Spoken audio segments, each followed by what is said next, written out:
Au nom du Père, du Fils et du Saint-Esprit. Amen. Archange de lumière, glorieux Saint Michel, entends notre prière et conduis-nous au ciel. Aujourd'hui, 8 mai, de l'an du Seigneur 2020, où traditionnellement on honorait la mémoire, l'une des mémoires de Saint Michel Archange, qui n'est plus au calendrier liturgique. L'archange est fêté avec Gabriel et Raphaël le 29 septembre. Mais ces deux fêtes, et même 4 fêtes qu'il y avait autrefois, majeures et mineures, en écho aux événements historiques de l'intervention de l'archange Saint Michel dans l'histoire de l'Église, en particulier sa première grande manifestation, apparition au Mont Saint-Ange, dans le sud de l'Italie, où est le premier grand sanctuaire de Saint-Michel dans le monde. Puis bien sûr celui du Mont Saint-Michel en France et d'autres un peu partout dans le monde, où l'archange donc s'est manifesté au long des siècles, tout au long de l'histoire de l'Église, confirmant ainsi la tradition millénaire biblique de sa mission d'ange gardien du peuple de Dieu. C'est l'expression pratiquement qu'on trouve dans le livre de Daniel, prophète Daniel, donc Ancien Testament, au chapitre 12, où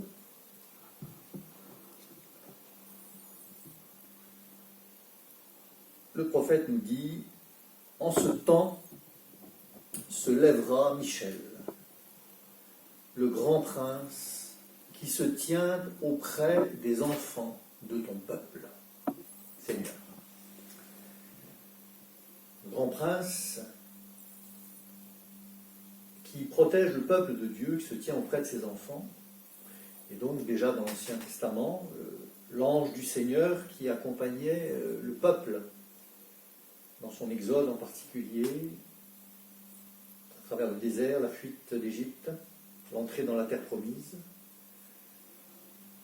Cet archange donc reconnu comme étant Michael, et qui nous est surtout révélé à la fin de la Bible, par l'Apocalypse de Saint Jean, chapitre 12 aussi, qui fait écho d'ailleurs à celui de Daniel. Daniel, donc, qui dit: en ce temps-là se lèvera Michel, qui fait écho au temps où Michel s'est levé au début de l'histoire sainte.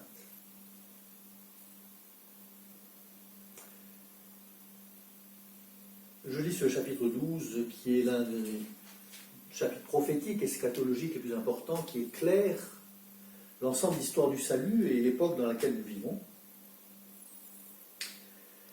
Un signe grandiose apparut dans le ciel, une femme enveloppée de soleil, la lune sous les pieds et 12 étoiles couronnant sa tête. Enceinte et criant dans les douleurs et le travail de l'enfantement. Puis un second signe apparut dans le ciel, un énorme dragon rouge-feu, avec 7 têtes et 10 cornes, chaque tête surmontée d'une couronne. Sa queue balaie le tiers des étoiles du ciel et les précipite sur la terre.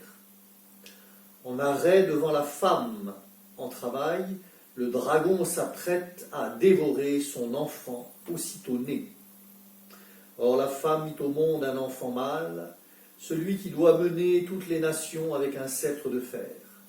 Et l'enfant fut enlevé jusqu'auprès de Dieu et de son trône, tandis que la femme s'enfuyait au désert, où Dieu lui a ménagé un refuge pour qu'elle y soit nourrie 1260 jours.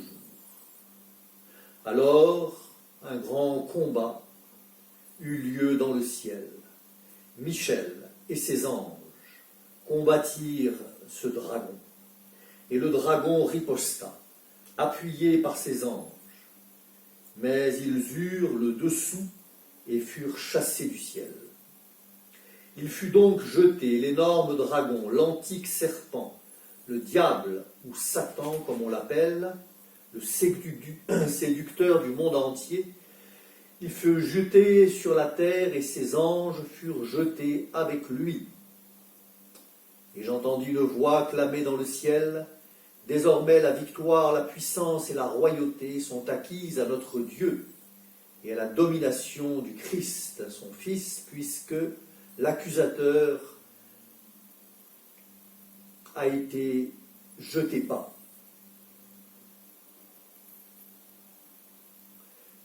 Soyez donc dans la joie, ciel et vous habitants du ciel, mais malheur à vous, la terre et la mer, car le diable est descendu chez vous, frémissant de colère et sachant que ses jours sont comptés. Se voyant rejeté sur la terre, le dragon se lança à la poursuite de la femme, la mère de l'enfant mâle. Mais la femme reçut les deux ailes du grand aigle pour voler au désert jusqu'au refuge où, loin du serpent, elle doit être nourrie 1 temps, 2 temps et la moitié d'un temps. Le serpent vomit alors de sa gueule comme un fleuve derrière la femme pour l'entraîner dans ses flots, mais la terre vint au secours de la femme, ouvrant la bouche, elle engloutit le fleuve, vomi par la gueule du dragon. Alors, furieux de dépit contre la femme, il s'en alla faire la guerre contre les autres enfants de la femme, ceux qui gardent les commandements de Dieu et qui possèdent le témoignage de Jésus. Voilà donc ce chapitre 12 de l'Apocalypse de Saint Jean, avec une partie bien sûr très mystérieuse, dans son langage prophétique, eschatologique, mais avec aussi des parties prophétiques claires, en particulier donc ce combat dans le ciel entre Michael, celui qui a reçu la tradition biblique, le nom même du cri qui lui est attribué, n'est-ce pas, Michael, qui est comme Dieu. Dans ce combat où il se dresse face à celui que la tradition aussi a appelé Lucifer, devenu Satan, dressé contre Dieu, contre le dessein de Dieu, contre le Christ. Et Michael donc se dresse en ce temps-là, au début, à la fin, se lève et se lèvera Michael contre le dragon. Donc ça c'est la chose claire, la participation de Michel, le prince des anges, à ce grand combat contre Lucifer, Satan.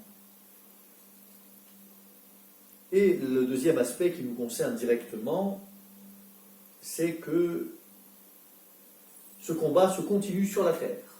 Chassé du ciel, il vient sur la terre avec ses anges mauvais, où le combat doit continuer jusqu'à la fin des temps. C'est pourquoi l'Écriture nous dit encore, par une épître de Saint Paul, que notre combat n'est pas contre des adversaires de chair et de sang, mais contre les puissances des ténèbres, les esprits du mal qui sont répandus autour de nous.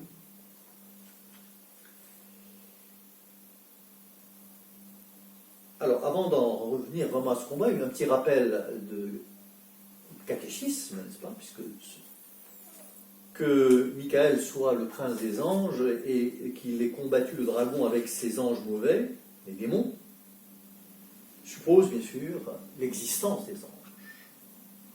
Et donc il est bon de rappeler chaque fois dans le catéchisme de l'Église catholique, qui vient toujours nous expliquer la Bible, la parole de Dieu écrite, catéchisme qui résume toute la tradition de l'Église. Dans son chapitre sur les anges, nous rappelle d'abord que l'existence des anges est une vérité de foi. Et le témoignage de l'Écriture à ce sujet est tout à fait net, ainsi que l'unanimité de la tradition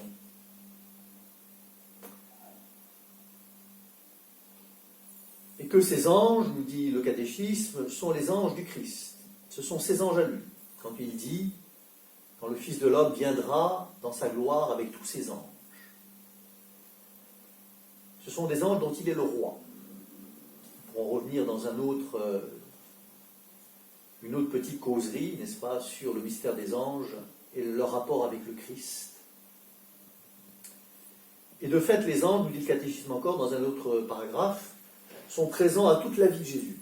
Depuis l'incarnation, au moment où Dieu se fait homme en la Vierge, intervention de l'archange Gabriel, bien sûr, jusqu'à son ascension, où les anges sont là, en passant par la passion,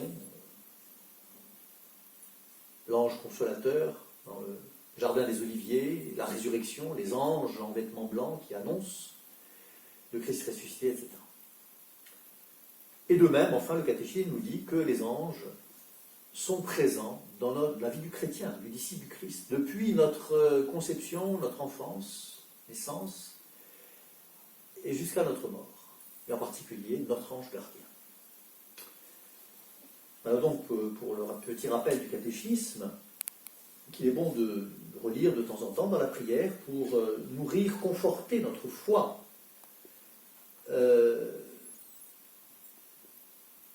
en la réalité du monde invisible. Dans les précédentes petites causeries sur la résurrection, nous avons vu comment il vit et il crut de Saint Jean, disciple d'Emmaüs, ensuite qui reconnaissent Jésus à la fraction du pain, au signe de l'Eucharistie, et fait passer du monde visible, il vit, au monde invisible, il crut. De l'histoire immanente au mystère transcendant. Donc les anges font partie de ce mystère du monde invisible, qui est intimement lié au monde visible. Et ce combat de Michel avec ses anges continue, parce que le dragon, nous l'avons entendu, a été précipité avec ses propres anges, mauvais, démons, sur la terre, où le combat doit continuer jusqu'à la fin des temps. Et donc Michel et ses anges continuent ce combat avec nous et pour nous. Ces esprits du mal donc répandus autour de nous, qui essayent de nous entraîner au mal, qui essayent de nous empêcher d'aller dans ce ciel dont ils ont été chassés par leur rébellion consciente et définitive. Et donc ce 8 mai, cette mémoire de Saint Michel, qui est l'anniversaire, nous savons en France, fêter aujourd'hui la victoire de la Deuxième Guerre mondiale, l'armistice, et puis en arrière la victoire de Jeanne d'Arc à Orléans, conduite par Saint Michel,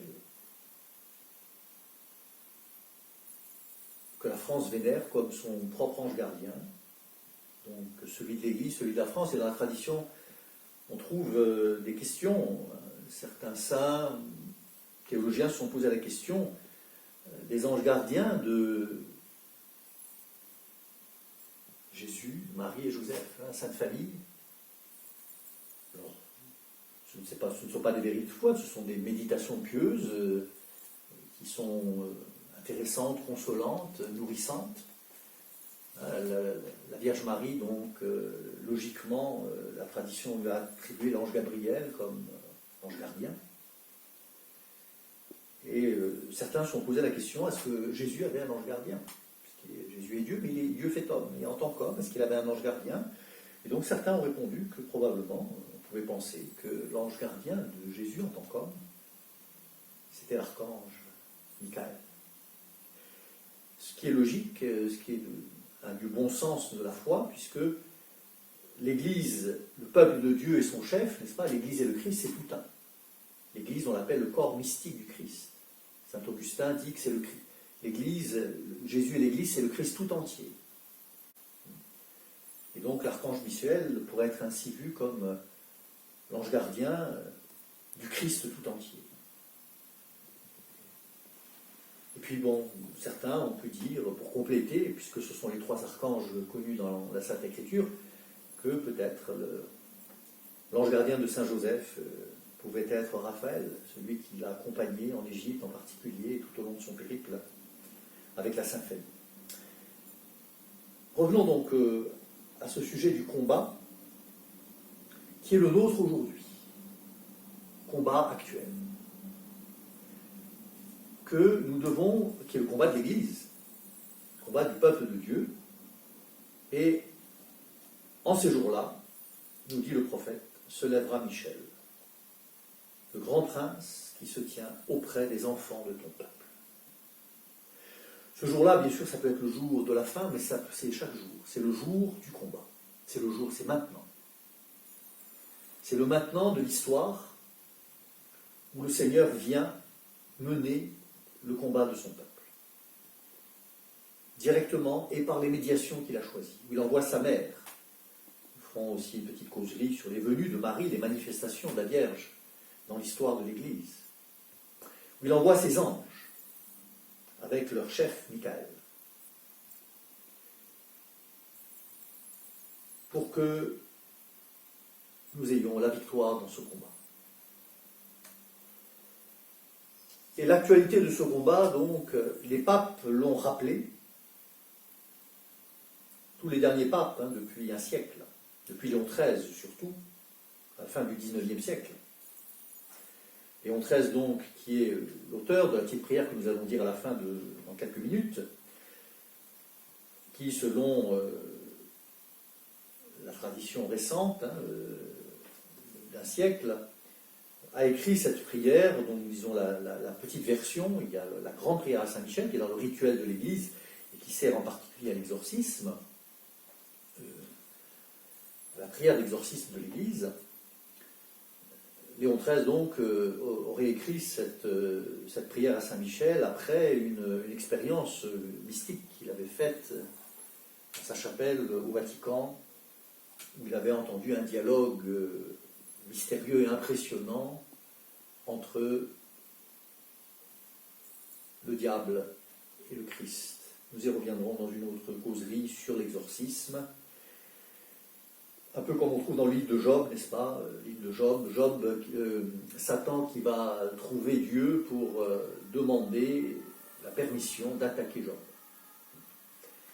Donc là, un peu pareil, mais ce n'est plus pour Job, une personne, mais c'est pour l'Église. Attaquer l'Église. Je peux détruire ton Église. Un défi lancé à Dieu. Donc, qui est à l'origine, selon cette petite histoire récente, de cette prière à Saint-Michel qui nous dit « Défendez-nous dans le combat », qui demande à Saint-Michel de nous défendre dans le combat, de combattre avec nous. Cette actualité, donc je disais, rappelée par les derniers papes, et je voudrais faire quelques petites citations rapides. Je citais la Bible, le catéchisme, donc le magistère récent des papes. Les derniers papes, donc prenons Paul VI, le pape du Concile Vatican II, qui, lors d'une audience publique en novembre 1972, posait cette question: quels sont aujourd'hui les besoins les plus importants de l'Église? Ne soyez pas étonnés par notre réponse. L'un de ces besoins les plus importants et urgents est de se défendre contre le diable. Le péché est l'occasion et l'effet de l'intervention en nous et dans notre monde d'un agent obscur et ennemi, le démon.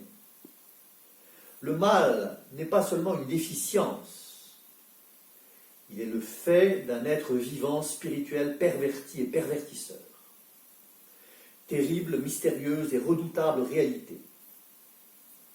Et tous ceux qui refusent de reconnaître son existence ou qui veulent expliquer le mal le malin comme une personnification des causes inconnues de nos maux, ceux-là s'éloigne de l'enseignement de la Bible et de l'Église. Cette réalité donc personnelle, n'est-ce pas, du diable et des démons, affirmée par le catéchisme ailleurs, pas le temps de citer maintenant,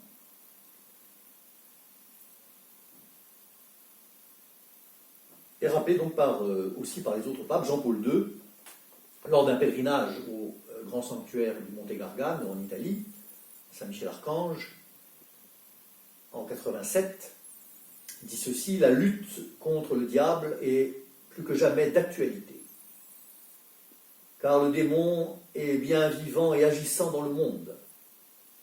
Le mal dans le monde, le désordre de la société, l'incohérence de l'homme, la fracture dont le monde est victime ne sont pas seulement la conséquence du péché originel et des péchés de l'homme, mais aussi l'effet de l'infestation et de l'action obscure de Satan, ce saboteur de l'équilibre humain et de l'histoire du monde, ce charmeur rusé qui sait s'introduire dans le déroulement de nos activités pour y introduire des déviations d'autant plus nocives qu'elles sont en apparence conformes à nos aspirations naturelles.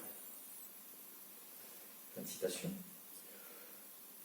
Ensuite, Benoît XVI. Pourquoi finissons-nous la prière des chrétiens, le Pater, en demandant « Délivre-nous du mal ».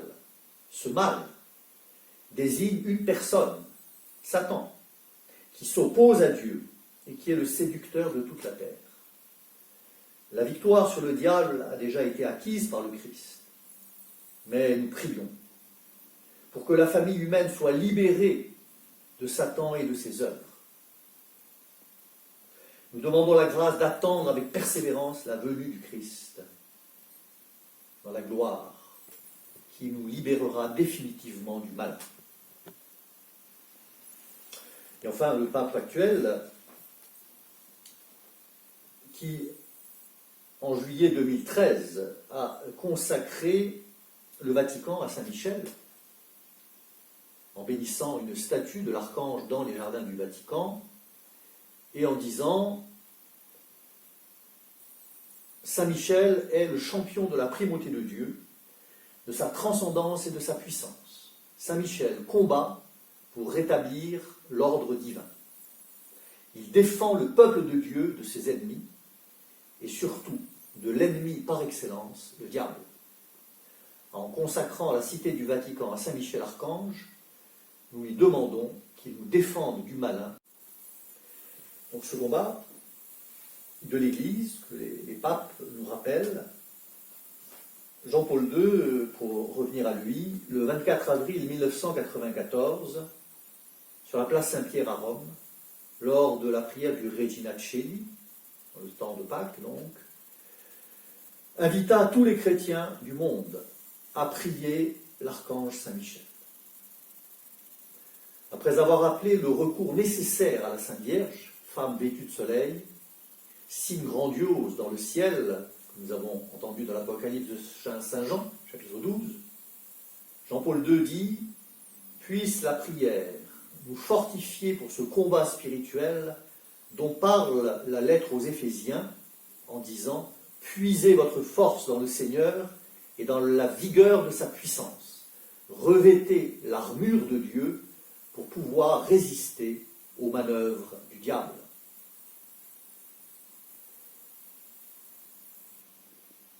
Le pape Léon XIII l'avait certainement bien en mémoire quand, à la fin du XIXe siècle, il introduisit dans l'Église tout entière cette prière spéciale à Saint-Michel, qui était dite alors, selon la volonté du pape, à la fin de chaque messe. Et même si aujourd'hui on ne dit plus cette prière à la fin de chaque messe, je vous invite, dit Jean-Paul II, tous, à ne pas l'oublier, mais à la réciter pour obtenir d'être aidés dans le combat contre les forces des ténèbres et contre l'esprit de ce monde. Et ce que nous allons faire maintenant, dire cette prière ensemble, devant cette petite statuette de Saint-Michel-Archange, que je vous dirai en latin et puis en français. Archange de lumière, glorieux Saint Michel, entends notre prière et conduis-nous au ciel.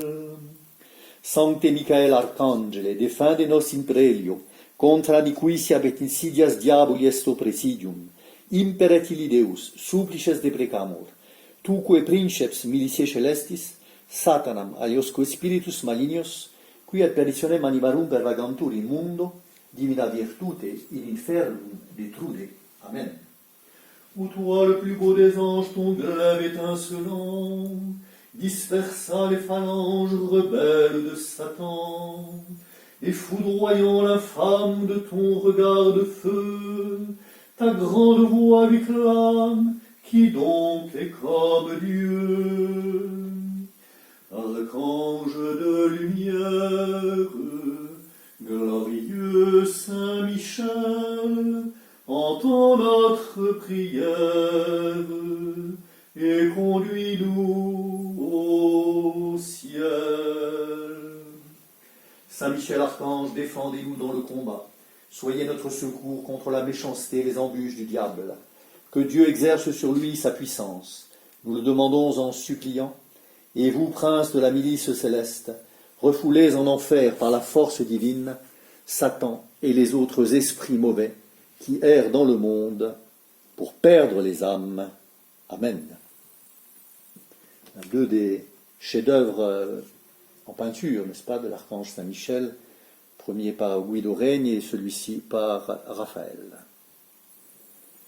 Et vous pouvez voir aussi, chercher sur Internet les magnifiques statues de l'archange qui domine nos basiliques en France et en Europe.